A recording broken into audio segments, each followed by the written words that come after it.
জি, আমি আমার জামিয়া চালানোর জীবনে প্র্যাকটিক্যাল ফিল্ডে দেখেছি প্রচুর মুসলমান যাকাত কারে বলে জানে না, যাকাত কিসের উপরে দিতে হয় জানে না, যাকাতের হিসাবই বোঝে না। শুধু গেলেই বলে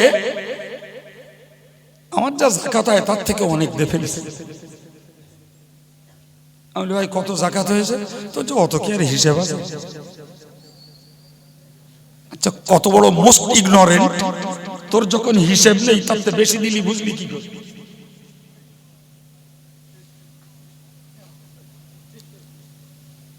একজন গল্প মারছে, আমার একজন গল্প মারছে, আমি জামিয়ার জন্য গেছি, তা গল্প মারছে, বলছে হুজুর এবার পয়সা করি আর বেশি দিতে পারবো না, ছেলে বোম্বে একটা ফ্ল্যাট কিনেছে 1,02,00,000 টাকা দিয়ে। কত টাকা? সেই জন্য এবার আর পয়সা দিতে পারবো না, 500 টাকা দিচ্ছে। তাই বললাম যদি অসুবিধা হয় রাখে, আল্লাহর এক বান্দা দেবে না, এক বান্দা দেবে তো না, আপনি এসছেন আর ফিরে যাবেন। আমি নিলাম, নিয়ে বললাম হাই সাহেব তা সে 500 টাকা দিয়েছেন, অসুবিধা নেই। তা ওই যে 1,02,00,000 টাকার এক ফ্ল্যাট কিনেছে, ও যাকাতটা দিয়েছে? বলতেছে হুজুর সে তো জানি আমি, ও ছেলে জানে। আমি তখন বুঝলাম হাই সাহেবের তার কেটে গেছে। দান দোহাই দিচ্ছে ছেলে ফ্ল্যাট কিনেছে, আর ছেলে যাকাতটা আদায় করেছে কিনা ওর বেলা ছেলে ঠেকিয়ে দিচ্ছে, ছেলে জানে আমি জানি না। অথচ ছেলে তো আল্টা মডার্ন, সে তো যাকাতের দুন্তর্যও বোঝে। থোড়াই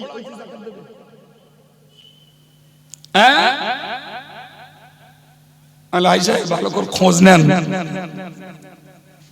যাকাত যদি না দেয় তাহলে ও ফ্ল্যাট বলো ফ্ল্যাট হয়ে যাবে। তাই সাহেব একটু মনে মনে হয়তো রেগেও, আমি বললাম ফ্ল্যাট ফ্ল্যাট হয়ে যাবে। ফ্ল্যাট মানে 3 বছর পুরিনি, সে বাড়ি গেছে, ব্যবসা গেছে, শেষ পর্যন্ত সে হাই সাহেবের আর খোঁজ নেই। বাইদি ভাই একদিন দেখা, হাই সাহেব খবর কি? বলতে না হুজুর ব্যবসা বাণিজ্য নেই, আমি সে বোম্বের ফ্ল্যাট, আমি তো তার আগে খবর জানি, সেটা বিক্রি হয়ে গেছে।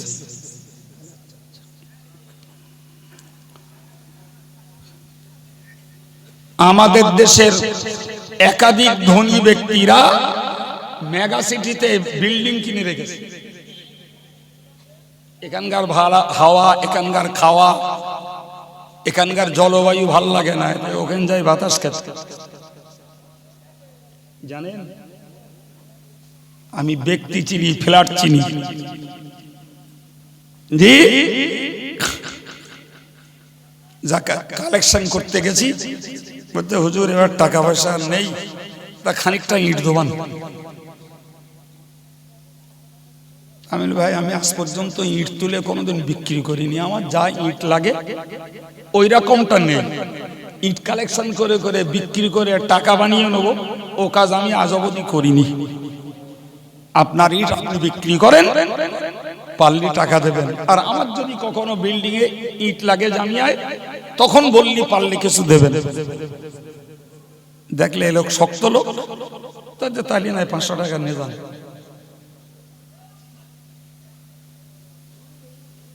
আপনি যাকাত দিচ্ছেন তো এরম, তো হুজুর অনেক দিয়ে ফেলছে। আপনি জানেন আপনার কি যাকাত দিতে হবে? আপনি মাল তুলে রেখেছেন কয়েক লক্ষ টাকা, ওটা আপনার অ্যাসেট, ও যাকাত দিতে হবে। ড্যাম্পারে যত লাখ টাকার ইট আছে ও যাকাত দিতে হবে। আপনি যত লাখ টাকা লেবারকে দাদন দিয়েছেন ও যাকাত দিতে হবে। আমার দিকে তাকিয়ে বলতেছে অত হিসেব করে পারা যায়?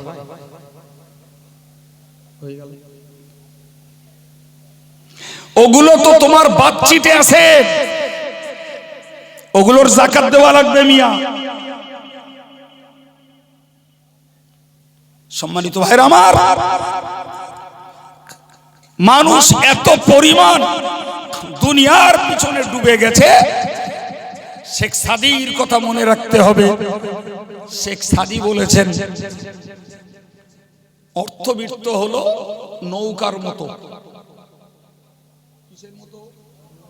নৌকার মতো। জি, যদি এর এই অর্থ জীবনটা হলো নৌকার মতো, অর্থবিত্ত না, জীবনটা হলো নৌকার মতো, আর অর্থবিত্ত হলো পানির মতো।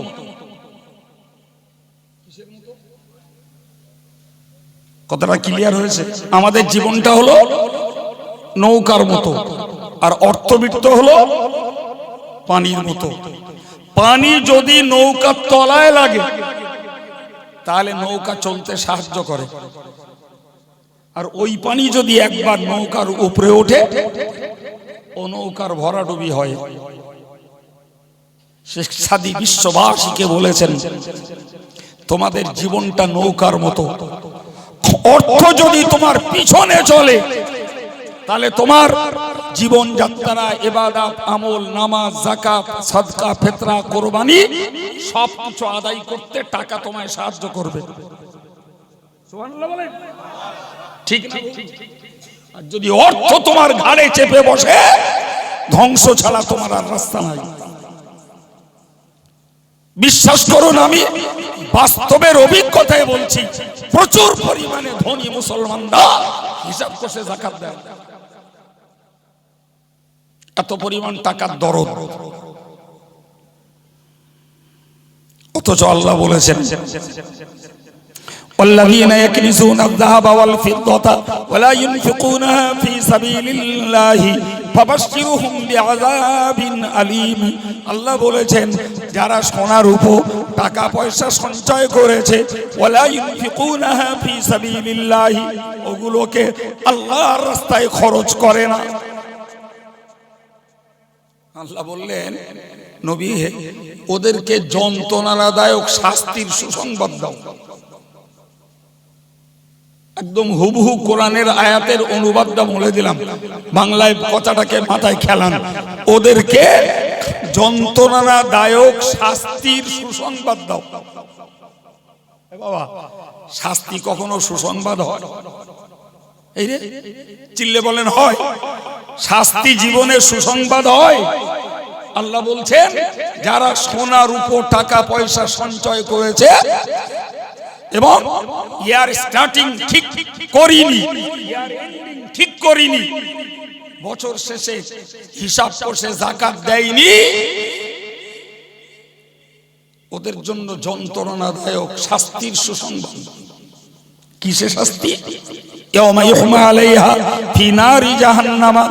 মহান আল্লাহ পাক বললেন, ওদের সঞ্চিত অর্থ, ওদের সঞ্চিত সোনার উপর ওইগুলোকে জাহান্নামের আগুনে গরম করা হবে। বোঝানোর জন্য বলছি, মনে করুন ওগুলো আয়রন, সহজ বাংলায় ওগুলো স্ত্রীলোক। জামা কাপড় পালিশ করি না আমরা, স্ত্রীলোক। তো সোনার উপর টাকা পয়সা জাহান্নামের আগুনে গরম করে ওগুলো স্ত্রীলোক বানানো হবে। ফাতুকুহা বিহা জিবাহুহুম, ওই স্ত্রীলোকটাকে কপালে জাপটে ধরা হবে। অজুনুবুহুম, পাশারে জাপটে ধরা হবে। অজুহুরুহুম, পিঠে জাপটে ধরা হবে। মুফাসসিররা বলেছেন, এই যে এত অঙ্গ থাকতে এই তিনটে অঙ্গের নাম আল্লাহ কেন নিলেন?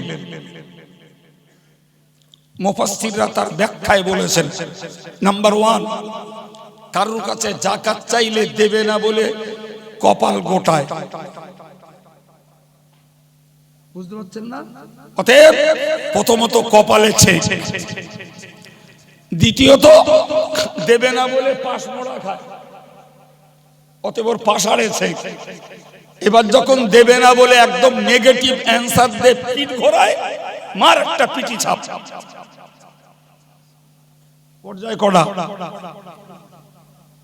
কোরআনের তাফসীর, ও তখন যন্ত্রণায় কাতরায়া ছটফট করে। জি, ওই সময় বলা হবে ফাযুকু মা কুনতুম তাকনিজুন, হে কপাল পোড়া হতভাগা, তোমার কাছে যখন যাকাত চাওয়া হয়েছিল কপাল কুঁচিয়ে গেছিল, যাকাত যখন চাওয়া হয়েছিল তখন পাশ ফিরিয়েছিলে, যাকাত যখন চাওয়া হয়েছিল দেবে না বলে পিঠ দেখিয়েছিলে। সুতরাং তোমার কপালে, তোমার পাশারে, তোমার পিঠে তোমার সঞ্চিত সোনার উপর টাকা পয়সা গরম করে ছেক দেয়া হচ্ছে। ফাযুকু মা কুনতুম তাকনিজুন, যা জীবনে কামাই করেছিলে তারই স্বাদ তুমি এখন চাখো। কাতরাচ্ছ কেন? এগুলো দরদ তো তোমার অনেক ছিল। কিছু ব্যবসাদার, কিছু ফটকা বাজারি, কিছু আত্মসাৎকারী লোক থাকতেই পারে, কিন্তু সব কালেক্টর আর মাদ্রাসাওয়ালারা ফটকা বাজারি নয়, আত্মসাৎকারী নয়। যদি সব কর্তৃপক্ষ আত্মসাৎ করত, চিশতিয়া মাদ্রাসা 5-6 বছরে তৈরি হতো না। সবাই যদি আত্মসাৎ করত, 15 বছর ধরে জামিয়ার 3 কোটি টাকার বিল্ডিং আর প্রতি বছরে লাখ পড়তে পড়তে 2 কোটি টাকা বছরের খরচ হতো, খাদিজায় খরচ হতো না। তাহলে নিশ্চিত ফটকাবাজারি, অসাধু, আত্মসাৎকারী, জনগণের অর্থ ভোগ দখলকারী XYZ থাকতেই পারে, কিন্তু তারপরেও যথেষ্ট পরিমাণে দিনের কাজ করার লোক রয়েছে, তা সচক্ষে দিবালোকের মতো দেশের লক্ষ জনতা দেখতে পাচ্ছে। ঠিক না ভুল? এখন যদি ভাবো যে মাদ্রাসাওয়ালাদের খাওয়া হয় না, এরা পেট পুজো করে, এর জন্য পাশ ফেরানোর লাইন নেই, তোর কপাল ভালো যে মাদ্রাসাওয়ালারা তোর বাড়ি গে তোর যাকাতটা অন্তত উদ্ধারের চেষ্টা করছে। এরা না গেলি তুই যা পাঁড় কৃপণ মোটেও দিতিস, আরো জ্বলতিস। এরা গে গে কিছু আদায় করে বলে তোর কপাল ভালো।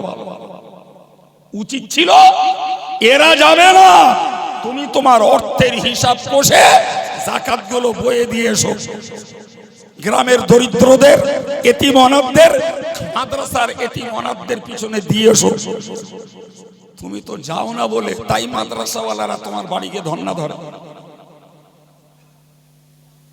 জি, সহিহ বুখারীর বর্ণনায় এসেছে কিয়ামতের দিনে যাকাত অনাদায়কৃত, মানে যে টাকা পয়সা সোনা রূপগুলোর যাকাত দেয়া হয়নি, এইগুলোরে আল্লাহ বিষাক্ত সাপ বানাবেন। কি বানাবেন? আর ওই সাপ তার গলায় পেঁচাবে কিয়ামতে, পেঁচিয়ে পেঁচিয়ে ঠিক মুখ বরাবর এতটা অংশ বাকি রাখবে আর ওর মুখে ছোবল মারবে। ও তখন যন্ত্রণায় কাতরাবে, আর ওই সাপ তখন জবান খুলে বলবে আনা কানজুকা ওয়া মালুকা। হে হতভাগা, তুমি কেন কাতরাও, কেন ছটফট করছো, কেন তুমি যন্ত্রণা উপভোগ করছো? আনা কানজুকা, আমি তোমার সঞ্চিত সম্পদ, ওয়া মালুকা, আমি তোমার অর্থ।